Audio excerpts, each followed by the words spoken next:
Shabbat Shalom, everyone. Today we look at Habakkuk chapter 2, where we will find that moving from faith to faith requires patience and waiting, especially when living in the meantime. And that's exactly where we find ourselves. We are living in the meantime, and that requires patience and waiting.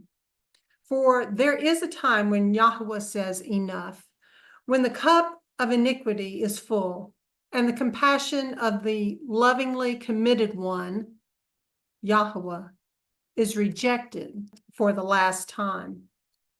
He knows the despicable deeds of this fallen world. He knows those with unrepentant hearts. He calls such smoke in his nostrils, a fire that burns all day, a smoke that carries disgusting smells. He doesn't remain silent, but shall repay in his perfect timing directly into their bosom. Yahusha has a greater plan. In his perfect timing, he brings forth the seed from Jacob, and from Judah an heir of his mountains. And his chosen ones shall inherit it, and his servants dwell there. So we wait for his greater plan.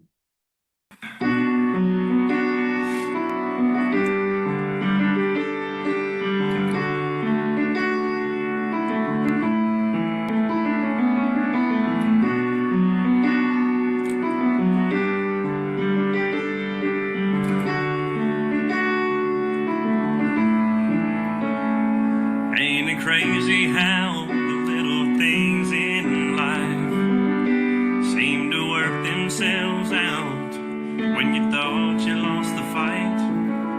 And nothing in this life is too tough for you to end it all and lay down and just give up.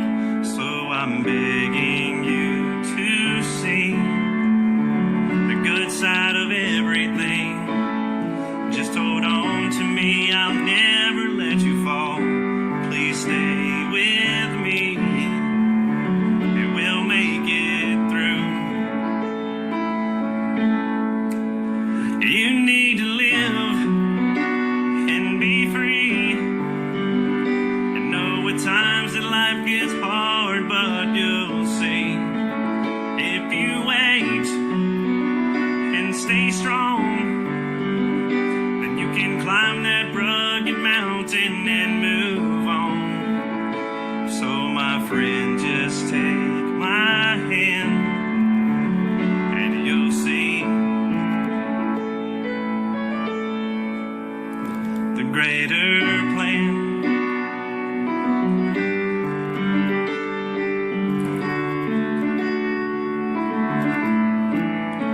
It's been the battle of your life, but you've made it this far in a world without light. Reach out your hand and you'll find me with a candle to light your way to the place you need to be. I will never leave your side, no matter what.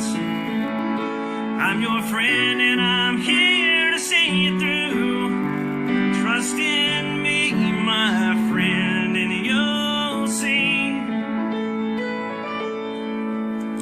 You need to live and be free, and know at times that life gets hard, but you'll see that if you wait and stay strong, then you can climb that rugged mountain and move on. So my friend, just take my hand and you'll see the greater plan.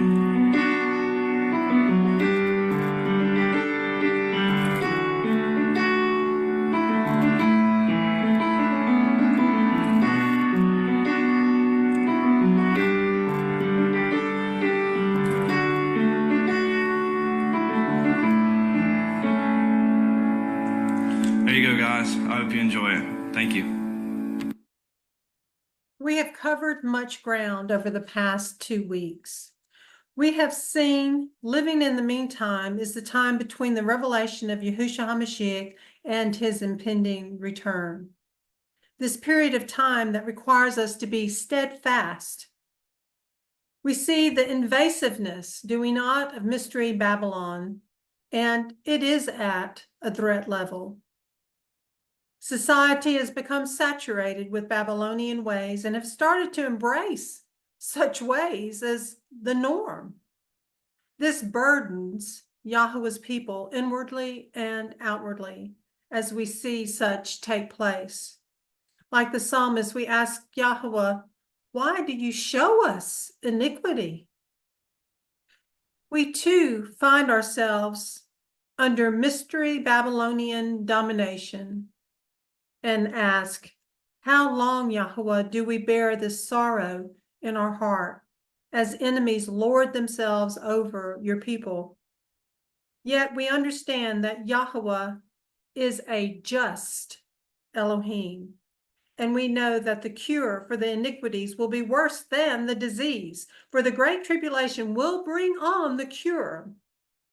Only in Yah, only in Yahuah will there be salvation. With all this in mind, we focus on the long view recipe, living in the meantime. And that was just the introduction that we learned a couple of weeks ago. Then we moved on to chapter 1. Like Habakkuk, we feel the burden of living in a fallen world. When we look around and ask, do you not hear? Do you not see? We know that once a blood ratified covenant is broken, it cannot be renewed. Once broken, we know that a new covenant would be required. Many do not know that. Breaking a covenant with Yahuah brings consequences and grief that is voiced to Yahuah in Lamentations. Just as in Amos 7:5, how does Jacob survive? For he is small. For this reason, for those that have eyes to see and ears to hear, we must remain watchful. It grieves his people to see the abandonment of Yahuah's judgments and the lack of knowledge of how to rightly divide his word of truth between which judgments we are under.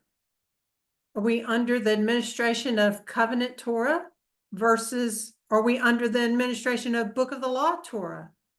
We know that now our high priest is Yahusha HaMashiach and we are under covenant Torah. This makes a huge difference. Fallen man has perverted and mixed Yahuah's order and confused so many people.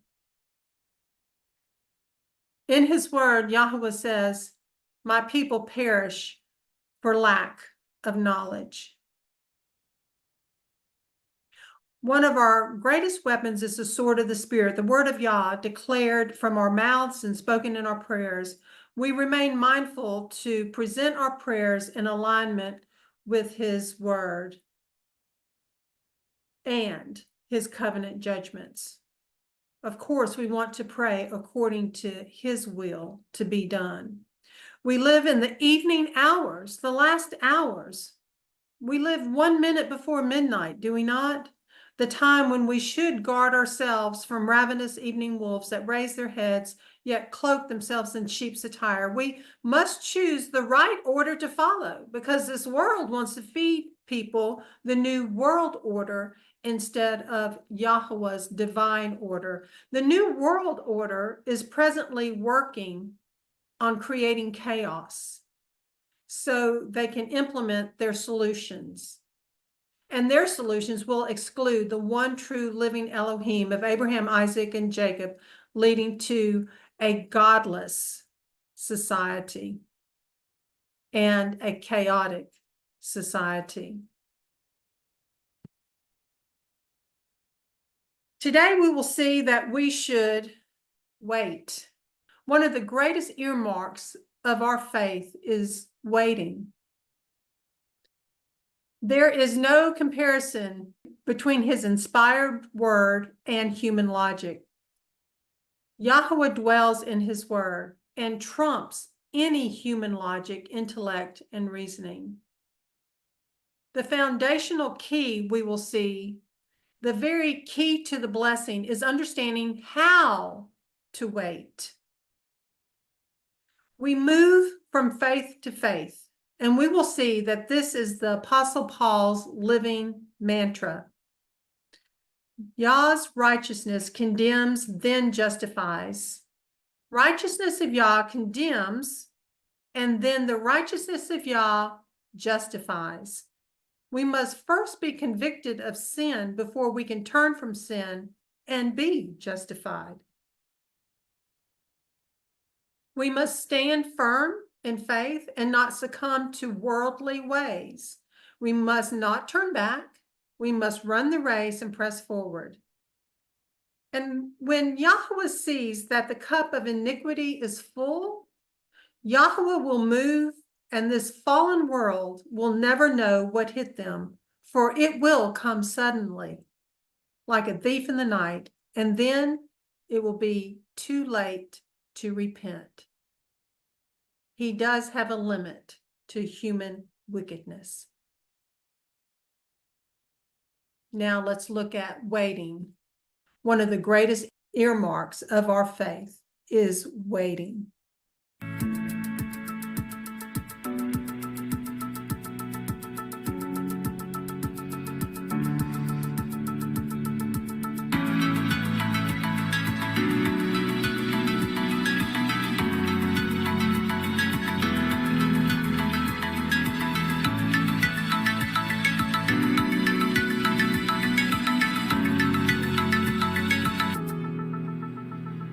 Greetings to the 12 tribes scattered abroad. Hallelujah.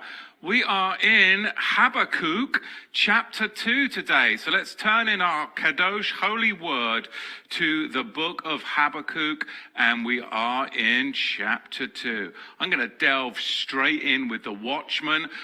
We are watchmen in this day and age, and it says, and it is written, I will stand upon my watch and station myself upon the tower, and I will watch to see what he will say to me, and what I shall answer when I am reproved. So this is the opening statement here in Habakkuk chapter 2. And one of the greatest earmarks of our faith is waiting. Is waiting. Waiting patiently on Yahuah and seeking him even when we don't hear from him. To continually drive and press in and seek him in his ways. Not our ways, not my ways, not your ways, but to continually seek Yahuah. We don't want to seek him through the world, but we want to seek Yahuah through his word. If we don't, we'll fall into the falsehood of men. Now, a watchman isn't someone who blasts their views into your inbox, someone who inundates you with their opinions and all of their propaganda. That isn't a watchman. No, a watchman is somebody that listens, that waits, and then when they act decisively upon the counsel of Yahuah's word. So people can say, oh, I'm a watchman. No, you're not listening. You're not acting upon you're acting upon your own ideas continuously. You don't even have the silence in your life to be able to hear. Because a watchman listens for that still, small voice. Propaganda, social media nonsense is the earthquake. And Yahuah is not in the earthquake. He is not in the thunder. He is not in the lightning. He is in the still, small voice, the prophets tell us. 2 Peter chapter 2 verse 1, it is written, but there arose false prophets, Also among the people, as among you also, there are many false teachers who shall privily bring in destructive heresies, denying even the master that bought them, bringing upon themselves swift destruction.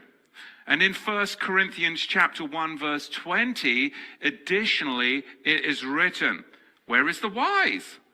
Where is the scribe? Where is the disputer of this world? Hath not Elohim made foolish the wisdom of the world? For seeing that in the wisdom of Elohim, the world through its wisdom knew not Elohim. It was Elohim's good pleasure through the foolishness of the preaching to save them that believe. You see, we can search for answers here and we can search for answers there, bouncing to and fro, trying to circumnavigate the waiting game. But you can't circumnavigate the waiting game if you are the righteous, if you are a follower of Yahuah, because part of being a disciple of Yahuah is learning to wait. To wait on Yahuah's good pleasure. But don't try and play games with Elohim because you aren't willing to wait. Ecclesiastes 3 verse 11, it is written, he hath made everything beautiful, but it's not beautiful in my time.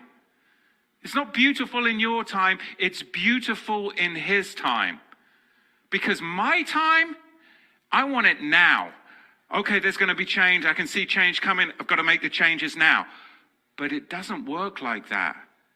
It's in his time. And then when it's in his time, it's beautiful. When it's in my time, it's forced and it becomes sour. It's his time. He also hath set eternity in their heart, yet so that men cannot find out the work that Elohim hath done from the beginning even to the end. And then in Job chapter 11, I love this, verse 7, it is written, canst thou by searching find out Yahuah? Canst thou find out the Almighty unto perfection? You see, if you and I try to seek Yahuah through human logic, and I tried when I was deep in the Messianic movement, I tried to continually seek Yahuah by getting smarter through my own human logic and reason, and it failed me. And I've shared this testimony many times. And I came back to my first love, Yahusha HaMashiach, and the strong faith that he planted and engrafted into me by his death, resurrection, and seating at the right hand of the Father. But if we try and seek Yahuah through human logic, intellect, and reason, we'll end up alienated from Yahuah in our own thoughts and our own mind. And we're just going around like this with all of these crazy thoughts in our head, because what we've done is we've got used to our own cycles of thinking instead of the cycles of Yahuah. Believe me, I fell into that trap.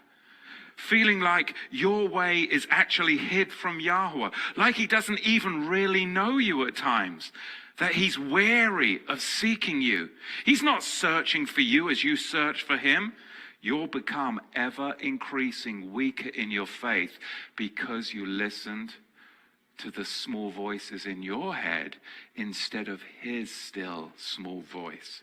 Isaiah 40 verse 27, it is written, why sayest thou, O Jacob, Jacob, of course, you, the 12 tribes of Israel scattered abroad, why sayest thou, O Jacob, and speakest, O Israel, my way is hid from Yahuah?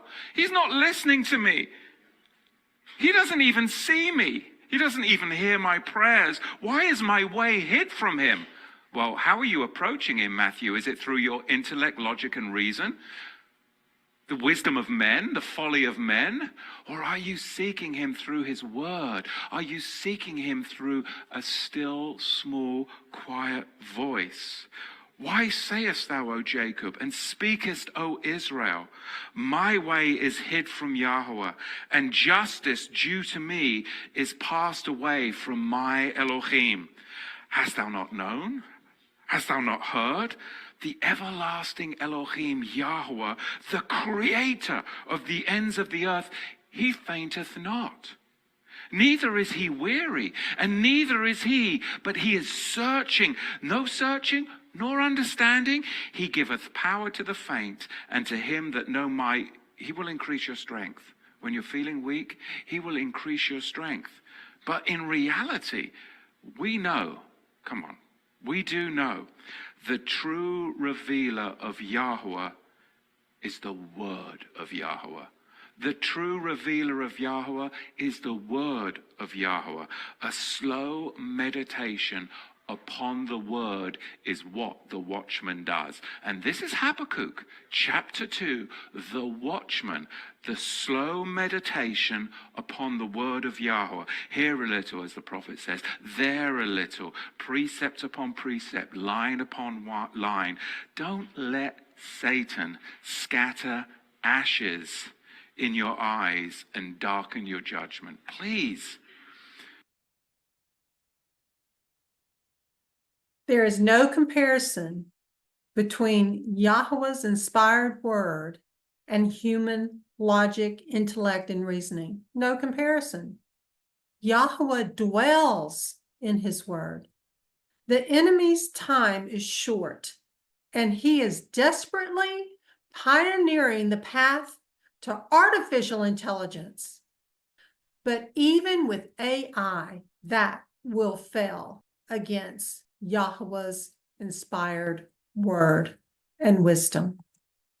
Too many people are letting Satan scatter ashes in their eyes and darken their judgment because they are choosing to depart from the Bible and search after human logic and reason. Everything that we need is written within these pages, yet men still go searching after other obscure writings, other books that are non-biblical. And I've done it in the past, and I'm just hoping that you won't have to walk down the paths that I've trekked.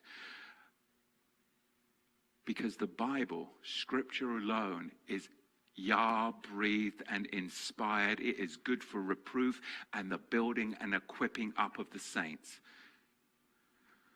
We have to learn to turn to Yahuah. We truly do in these days. We have to learn to wait for the interpreting word, his interpreting word, and realize we have no independent wisdom on our own. We don't. We do not have independent wisdom of our own. It comes by a dependence upon the word of Elohim. Jeremiah the prophet said it so succinctly in Jeremiah 42 verse 5, where it is written, "Then they said to Jeremiah, Yahuah be a true and faithful witness amongst us." Is he? Is Yahuwah's word a true and faithful witness amongst us? Or do we need to go searching after non-biblical works to try and puff up our own human logic, intellect, and wisdom? I've done it. And I tell you what, I guarantee you, the book of Jubilees, it never changed my life. It never inspired me. It never actually made me a better husband, a better father, and a better friend. The Dead Sea Scrolls, it never will change your life. It will never, never impart the spirit of Yahuah in you. It will never affect your marriage in a positive way. It will never help you in the relationships with human, because the spirit of Yahuah does not live within the works of men's pens. Though history is interesting, we must never get our doctrine and our faith from historical writings. The Spirit testifies alone within the Word.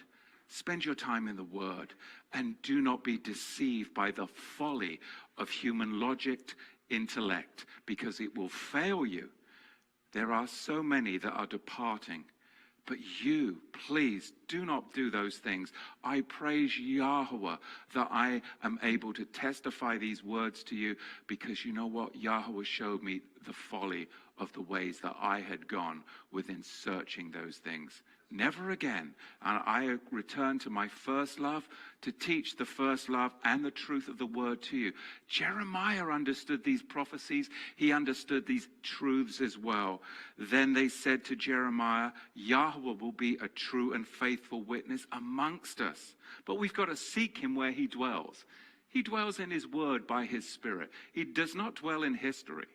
He does not dwell in the writings of men, but he dwells within his word. And if we do not do according to all the word wherein Yahuah thy Elohim shall send thee to us, whether it be good or whether it be evil, we will obey the voice of Yahuah Elohim, to whom we send thee, that it may be well with us. When we obey the voice of Yahuah our Elohim, and it came to pass after 10 days, how many days?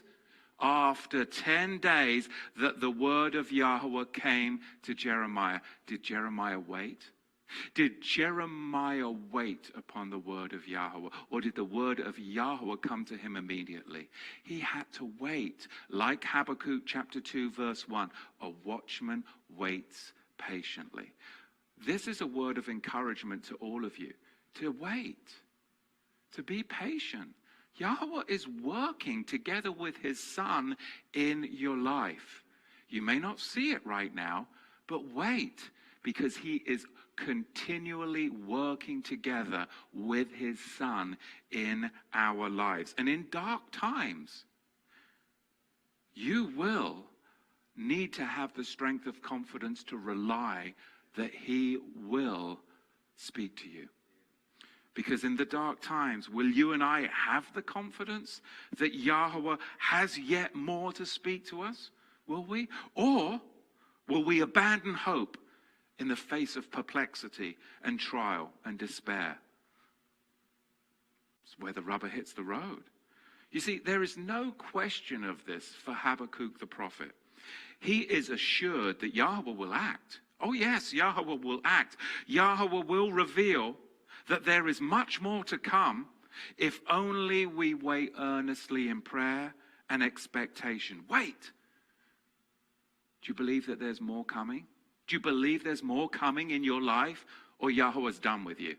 I don't believe he's done with you. I don't believe he's done with me. There is more coming. But if you try to seek Yahuah outside of his word, he will not be found. So come back. Come back into the scripture. The scripture alone is where the ruach of Yahuah dwells. 1 Thessalonians 5:16, it is written, rejoice always, pray without ceasing, even when you're driving in the car. Pray without ceasing. In everything give thanks, for this is the will of Elohim in Messiah Yahusha to you ward. Psalm 33 verse 20, our soul, it waited. Our soul waiteth for Yahuah, because he's our help and he's our defender. He's our shield. We've got to learn to be patient. This is what Habakkuk needs to communicate to you and me today in Habakkuk chapter 2. Psalm 106 verse 12. Then believed they his words. They sang his praises. They soon forgot his works. They waited not for his counsel. They went after the counsel of men, and they lost the blessing.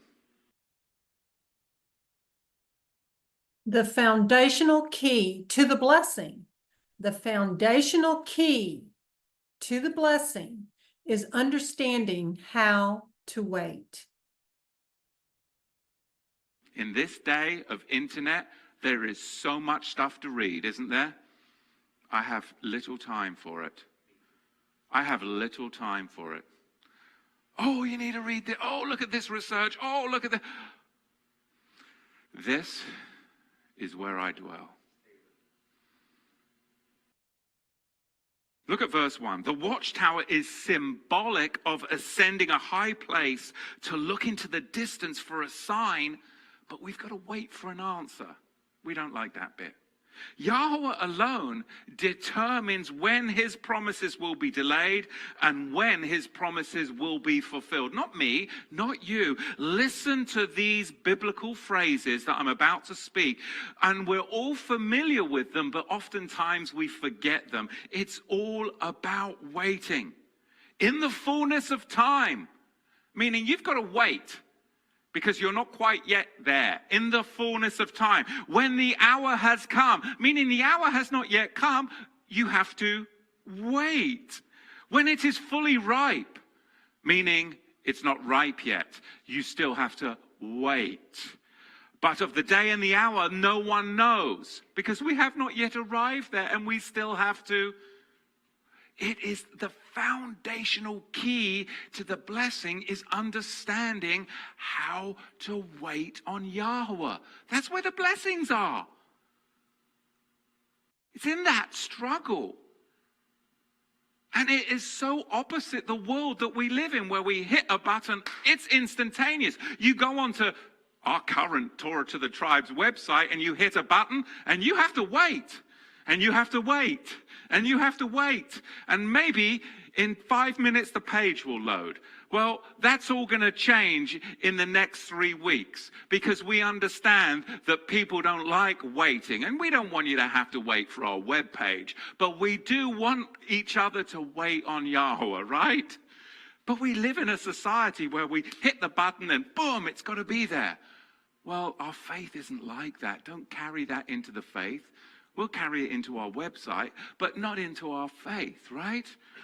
I'm being a little silly, but time's a funny thing, isn't it?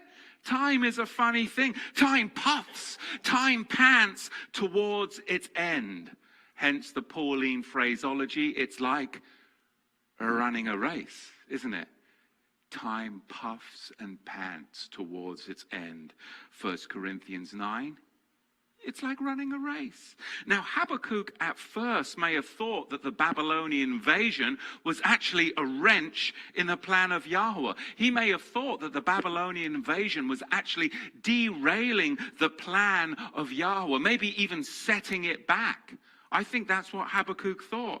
But he came to understand, just like Peter understood in 2 Peter chapter 3, verse 9, that Yahuah is not slack concerning his promise, as some count slackness, but is long-suffering to you ward, not desiring that any should perish, but that all should come to repentance.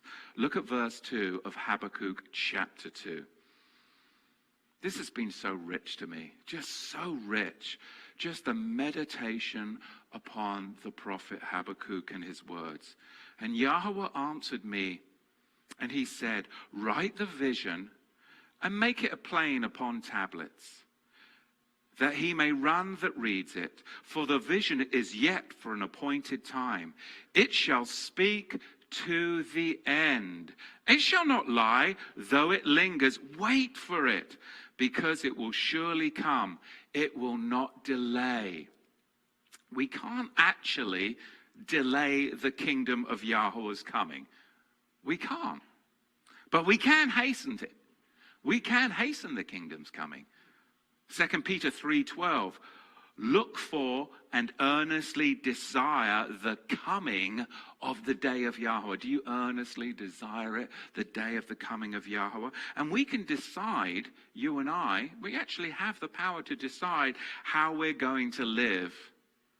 Like I said last week and the week before, in the meantime. That's what we have the power to do. How are you and I going to live in the meantime? Under Yahuah's curse or under his blessings?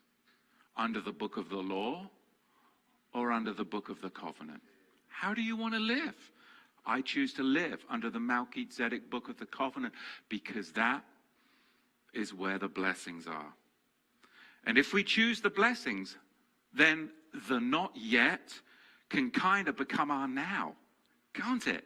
Think about it. The not yet can kind of become our now as we live in the meantime and press in. We can actually sense the kingdom in our very lives. And that is powerful. Faith to faith. Paul's living mantra of Habakkuk. Romans talks about this because Paul took Habakkuk's word and he made them his living mantra. He really did. Paul took Habakkuk's words and he made them his living mantra as he went and visited the 12 tribes scattered abroad. He took Habakkuk's word to the communities, to the congregations that he visited. This is the same Paul that was shipwrecked. This is the same Paul that was chained and beaten and hounded unto the very end. And out of all the words of the prophets that he kept close to his heart, what words did Paul keep? He kept the words of Habakkuk close to his heart. And if they're good for Paul, they're good for you and me, because we will find ourselves on those same ships that maybe will get wrecked. Maybe you'll find yourself in the same chains and the same prison for your faith. Because Romans chapter 1, turn there if you will, because you'll see how this ties in. And he quotes the words of Habakkuk, particularly chapter 1, verse 17, where it is written, "For therein is revealed the righteousness of Elohim from faith unto faith. As it is written, the righteous shall live by faith." This, of course, a quote from Habakkuk. Paul knew that he was living in the meantime. He knew it. Galatians chapter 3, verse 11, a quote, of course, from Habakkuk. "Now that no man is justified by the law before Elohim, it is evident, for the righteous shall live by faith." And the writer of the book of Hebrews, in Hebrews chapter 10, verse 37, of course, quotes Habakkuk as well. "For yet a very little while, he that cometh shall come, and he shall not tarry. But my righteous one shall live by faith. And if he shrink back, my soul has no pleasure in him." If you shrink back to depend upon the teachings of men, intellectual logic and reason, then guess what? Yahuah's soul has no pleasure in that. When we go seeking after this writing, seeking after this book, it's all a bunch of human folly. Paul used Habakkuk clearly to launch off on his teaching on justification. Justification in Romans chapter 1. He used Habakkuk to teach about justification. He witnessed the deplorable condition of the Gentile world as he was traveling out amongst it. And the justification of believers was the way out of this deplorable condition that he was witnessing. Can you imagine? Can you imagine what he witnessed 2,000 years ago as he was going out to the nations, and how the abominable acts that they would be doing, whether it was temple prostitutes, whether it was males veiled and all kinds of... Can you imagine the prisons that he was in and what he witnessed?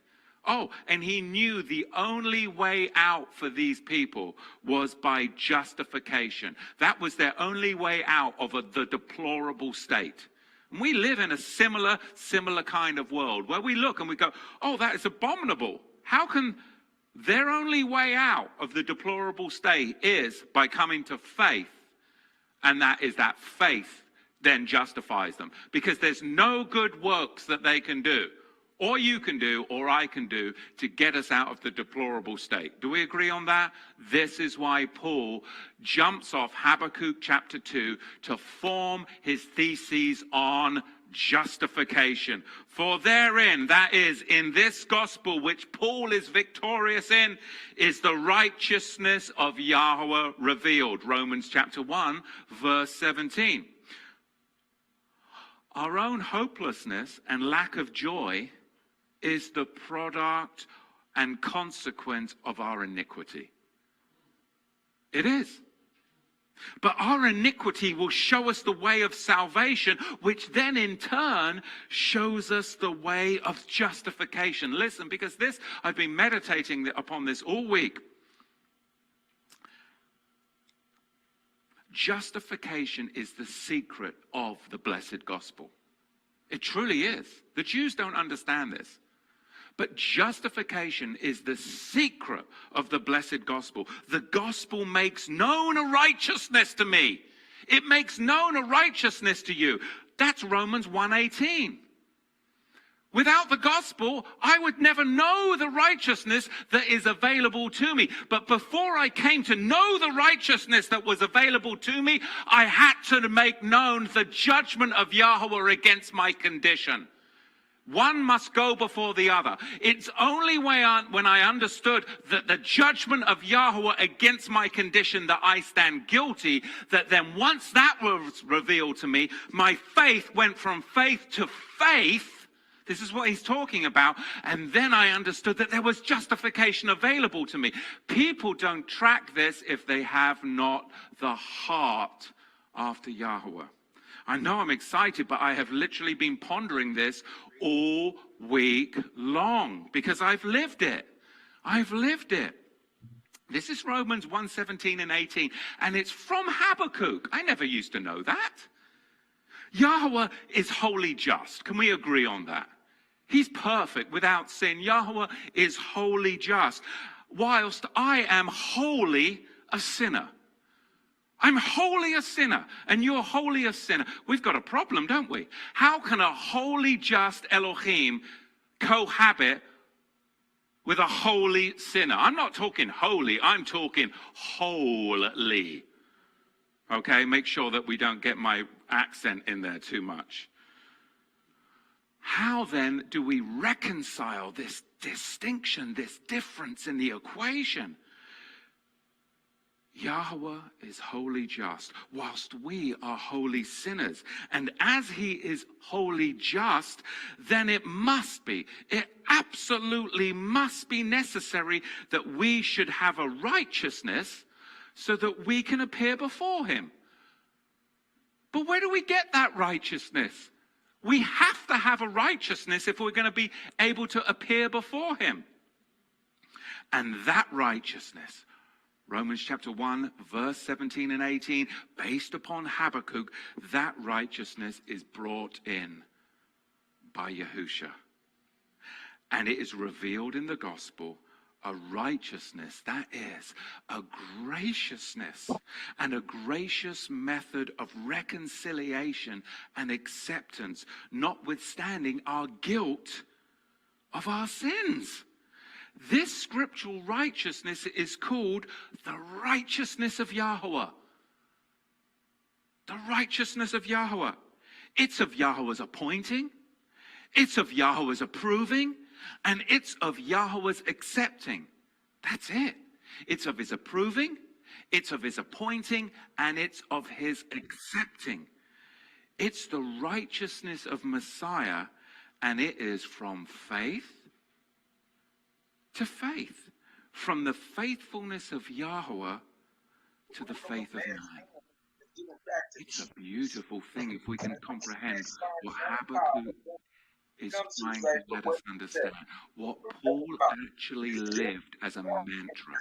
He truly did. This he lived. So if I was to really try and break this down as simply, because you haven't been meditating on this all week. This is the first time that you have heard it. So I'm going to try and break it down really, really succinctly in two clear points. It's twofold. Number one, so our matured faith is twofold. Our matured faith is twofold. Number one, it is from the first faith by which we're put into a justified state. Number one. From the first faith, we're put into a justified state. Meaning, when you first come to faith, you are put in a justified state. Number one. And now, number two, to our walk after faith, by which we actually live in the meantime and are continued in that state. So number one, the just shall live by faith. There's a faith that is justifying us, right? And then number two, live by faith. There's a faith that is maintaining us, meaning we go from faith to faith. And this is what Paul's talking about. What does it mean? We go from faith to faith. It's maintaining me. It's maintaining you. And so the sum of 1 and 2 means there is a righteousness from faith to faith. Does that make sense? I hope it does, because it makes a whole bunch of sense to me. Faith is not all in all, both in the beginning and the progress of believers' whole life. It is there fully encompassed, all about. Now, in the Messianic movement, the clarity of the gospel sometimes does get blurred, and this is the problem. It sometimes gets blurred as believers begin to see the value of Torah. Because Torah is not instructing us from faith to works. It's not.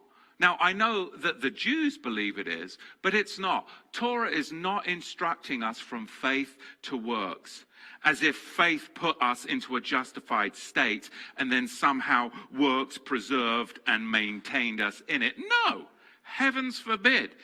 It is all along and always will be from faith to faith. Can we agree on that? It always has been from faith to faith. This is what Paul's whole point is when he's communicating to those in the province of Rome. And 2 Corinthians says it differently, in a different way. In the 3rd chapter and the 18th verse, it says, from glory to glory. From faith to faith, from glory to glory, meaning it's ever increasing, it's ever continuing, it's ever preserving. It's a faith pressing forward. Is your faith pressing forward? My faith is pressing forward, and it's getting ground over my unbelief. That's what Yahuah wants. Is your faith getting ground over your unbelief? Is your faith getting ground over your lack of joy? Is your faith getting ground over doubt and despair? It always needs to be getting ground, gaining ground in your life. You've got to nurture your faith to get it ground over unbelief. You've got to nurture your faith to get it ground over a lack of joy. Because those are faith inhibitors. And we cannot have faith inhibitors in the life of the saints, can we? They must be cast out. Righteousness of Yah condemns, and then the righteousness of Yah justifies. Now, this is not some New Testament invention. This is what Paul is saying. It is an Old Testament, or better, a Tanakh reality. So, of course, Paul uses Habakkuk chapter 2, verse 4 to communicate the just shall live by faith, to prove this very point. From faith to faith, from an Old Testament faith in Messiah to come to a New Testament faith in Messiah already come. And I know some people don't like the term Old Testament. Well, you can use Tanakh, and if you don't like New Testament, you can use Brit Hadashah. But I've got a big audience, people coming in from the nations, and you know, it is what it is. I'm trying to teach, educate, and edify a whole group of people. But we know, those of you that are more in the meat, it's, you know, Tanakh and Brit Hadashah. That's good, but let's meet people where they're at, okay? Because it's too easy to condemn, to condemn. You know, I'm an English-speaking person, and the majority of my audience is, though we like to dabble around in a bit of Hebrew, and sometimes I might Greek you out, and my Greek is abysmal. But anyway, you know, I like to have fun with it, and I'll just stick with the Strong's words and try and understand it. But, you know, I didn't go to school to study Greek or Hebrew, and most of you out there didn't. And those of you that say you did, you're liars. No, I mean, no, a lot of them are, though, you know. Anyway. Romans chapter 1 verse 17 says, for therein is the righteousness of Yahuah revealed from faith to faith. As it is written, the just shall live by faith. I don't mean to belabor this point, but I've been meditating on it all week. We all need this righteousness to stand before Yahuah. And later in Romans chapter 3 verse 20, Paul reiterates it can't come through your works. It just can't.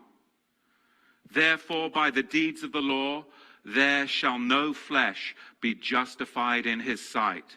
For by the law is the knowledge of sin. Romans chapter 3, verse 28. Therefore, we conclude that a man is justified by faith without the deeds of the law.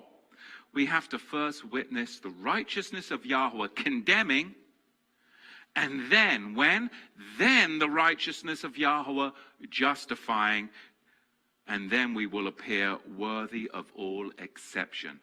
And that's my testimony. I had to realize that the righteousness of Yahuah was condemning me. And I either had a choice to reject that or accept that. And I accepted that Yahuah's righteousness was condemning me. And when I accepted his condemnation, that is when he showed me his son, and then I was brought in to understanding and accepting his righteousness of justification. But you cannot put the cart before the horse. You have to accept Yahuah's righteousness in condemning. Does that make sense? There's a workflow in this whole righteousness of Yahuah. Yahuah's righteousness condemning, and then Yahuah's righteousness justifying, and then we are worthy of all exception. The problem with the atheist is that all he sees is the righteousness of Yahuah condemning, and so falsely concludes that Yahuah is not righteous at all. Well, I don't believe in a condemning God that would go around condemning. And they don't have faith to faith, so they'll never understand Yahuah's justification, because they don't have the faith to comprehend, to get from A to B. So they give up at A, because all they see is that Yahuah is condemning, and he is. But they don't accept it, so therefore they are stuck under his condemnation. You can either accept his condemnation as righteous, and then he will show you his justification, or you can reject his condemnation as righteous, and then you are stuck in condemnation. This is the reality of the world that we live in. This is the distinction. I'm breaking it down for you nice and clearly between the lost and the saved. It's that simple. It's that simple. The problem with the atheist is that all he sees is the righteousness of Yahuah condemning, and so he falsely concludes that Yahuah is not righteous at all, because he never got to experience the righteousness of Yahuah justifying because of his lack of faith.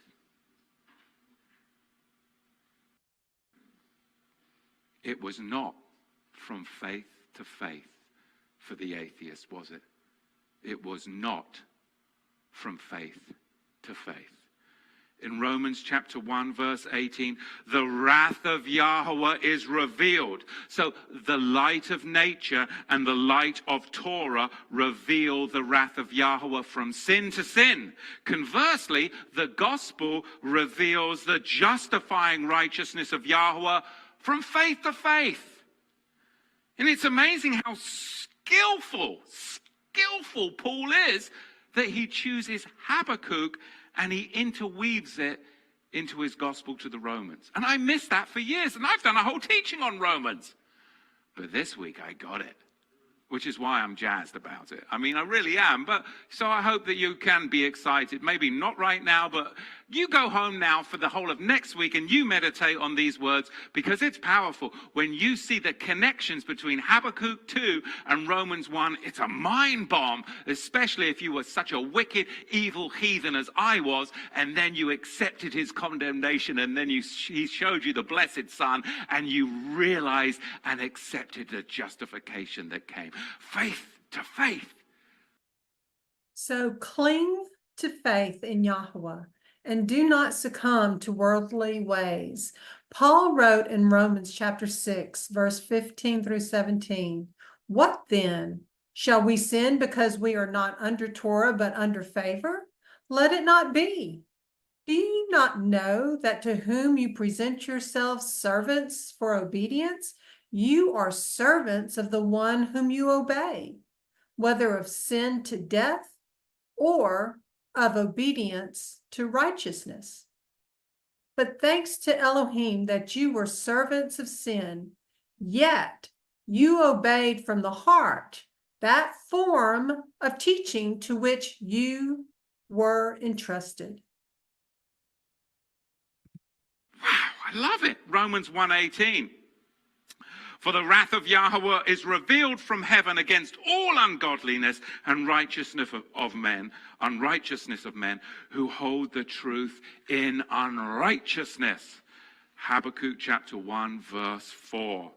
See, the being who is puffed up is not upright, but the just shall live by his faith. Yes, also, because he transgresses by wine, he is a proud man. He neither stays at home, who enlarges his desires as hell, and is like death. He cannot be satisfied, but he gathers to himself all nations, and he heaps to himself all peoples. So right here, Habakkuk is giving you the recipe of ingredients of a faithful person. A faithful person is not puffed up. A faithful person is sober. A faithful person is humble. They're not a worldly person, and they are satisfied. And they like to stay home. My wife likes that one. Most wives like that one. Look at verse 6. Shall not all these take up a parable against him, and a taunting proverb against him, and say, woe to him that increases that which is not his? How long? And to him that loads himself with earthly goods. So Habakkuk's words to us are, don't be worldly. Don't be worldly. Don't rely upon your own powers and not on Yahuah. We'll never be able to sustain ourselves and our self-centered lifestyle or be satisfied by it apart from Yahuah. Never. Verse 7, shall they not rise up suddenly, that they will bite you, and awake that shall trouble you, and you shall be for plunder for them? You see, be careful of today's modern age, not to rise up suddenly and bite one another.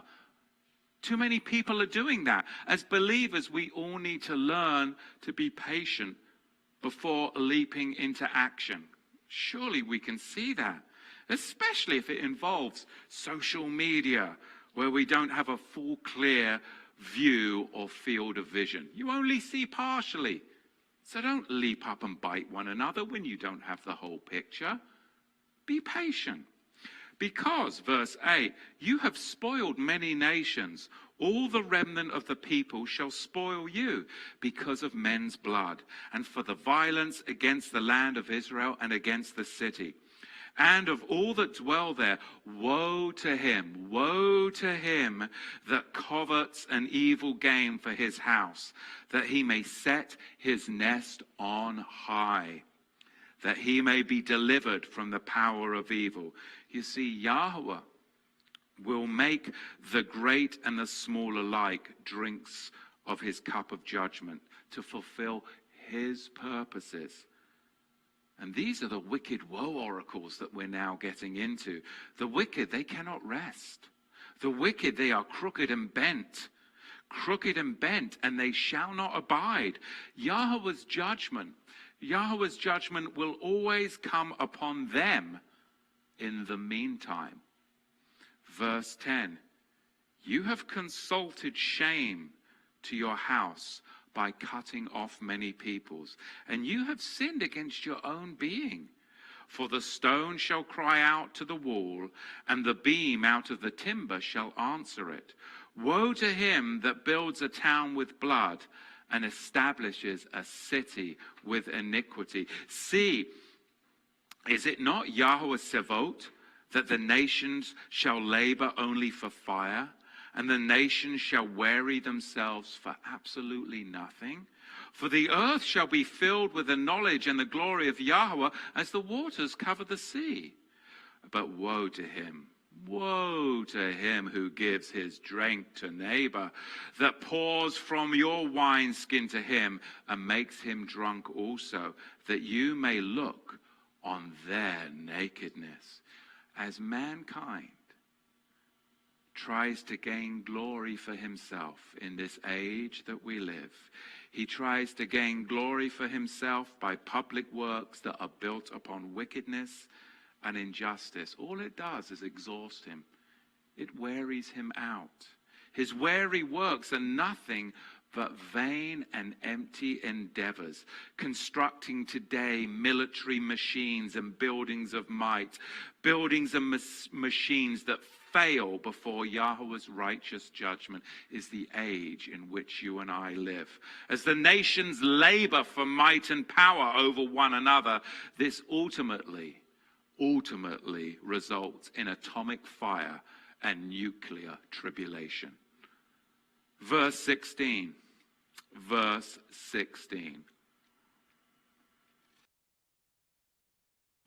You are filled with shame for glory. Drink also and be exposed as uncircumcised. The cup of Yahuah's right hand shall be turned to you, and the shame shall be on your glory.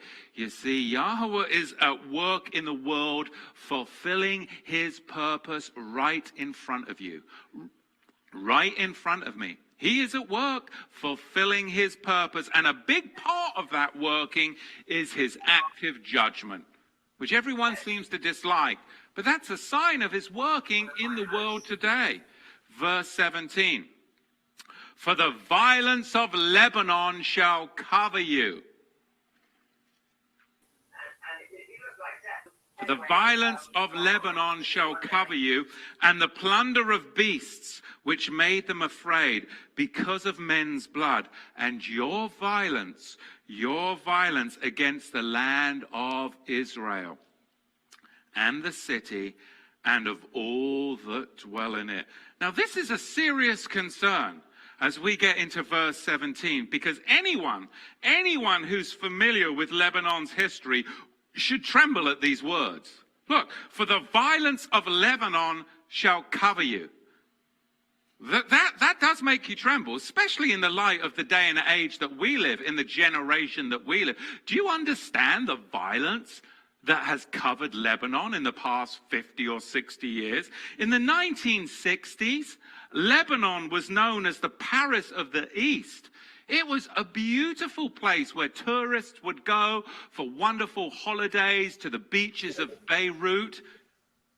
Can you imagine? But that's what Lebanon was like in the 1960s. It was a thriving Christian community, beaches and the sun. And off the tourists went to Beirut. Not quite the tourist destination nowadays. And then, you see, the prophecy of verse 17 was enacted after the 1960s, because Lebanon actually became one of the most complex war zones in the whole of the Middle East. From its civil war in the 1970s, then we had the PLO strike point in the 1980s. We've had Israeli invasions. We've had refugee camp massacres. We've had bombing attacks. We've had the president assassinated, which was later blamed on Mossad. We had a 16-year Syrian occupation. I mean, the violence that has covered Lebanon since the 1970s has been beyond measure of any nation in the Middle East. Verse 17, the violence of Lebanon covered, and the plunder of beasts. Very interesting phrase that led to millions of displaced civilians, and the Paris of the East was in fact turned into the spoil and ruin of the East. Very sad history. I have several friends from that area, and very, very sad history indeed. With Syria's ongoing sectarian violence within Lebanon, in particular, the beasts of verse 17 are the Shia militant group Hezbollah. Hezbollah, whose violence covers Lebanon, full of men's bloods, with sights set on the state of Israel and all that dwell in it. So we can see how that prophecy has been enacted in our days. There is a limit to human wickedness. Yahuah will move in his perfect timing. There is a limit, a line in the sand, if you will, that he has drawn to end human wickedness. Now, in verse 18, now you see that the judgments are going to shift. It's going to shift to those who've worshipped false gods, because the nations, well, they're just full of idolatry. Just full of idolatry. But take comfort, because Habakkuk reveals from faith to faith, that there is, in fact, a limit set on human wickedness. Yes? That's the good news. There is a limit. I mean, I know we seem to think it's limitless. It's like, oh my goodness, it's ever increasing, ever worse. But no, from faith to faith, Habakkuk tells us that there's a limit set on human wickedness by the majesty of Yahuah. Now that's good news for you, and that's good news for me in this day and age. Look at verse 18. What profit is the carved image to the maker who has it carved it? A molten image and a teacher of lies, that maker of his works trusts in what he has made to make dumb idols. Woe to him that says to the wood, awake, to the dumb stone, arise, it shall teach. See, it is laid over with gold, and it is laid over with silver, and there is no breath whatsoever inside of it. Yes, AI, exactly. In our generation, ultimately the nations have befallen to the primary sin of pride, have they not? They think themselves gods who can rule over human life and use human life for their own selfish purposes of greed, force, and renown. And that's the world that you and I have been born into. Look at verse 20. But Yahuah is in his holy temple. Let all the earth keep silent before him. These worldly tyrants, today they're politicians, or could be the actors who support their liberal causes, their wicked causes. They all are in the business of oppressing men with heavy debts and taxation, enslaving the population in ever-increasing debt and legislation and mind control. Robbing, deceiving, and oppressing the population, it's their modus operandi. It's the modus operandi of our day, is it not? Whenever you turn on a stream or read the news, you see these politicians, the liberal actors that support their causes, and you just see the oppression of those who are not awake, because they have become under their mind control. Where the people begin to revolt, though, don't they? We're seeing this in Paris. We're seeing this in England. People are beginning to revolt against their oppressors in the street, like we're seeing over in Europe today. But truly, the prophet Habakkuk, he has spoken, and he has spoken into my day. He's spoken into my week. I pray that he's spoken into your day, and I pray that he's spoken into your week. It's a stark message for stark times, but it's good to be wise. It's good to be awake, and it's good to go from faith to faith. And that's the calling of the prophet Habakkuk. So be blessed and be a blessing. And Shabbat Shalom. We'll see you when the smoke clears. Amen?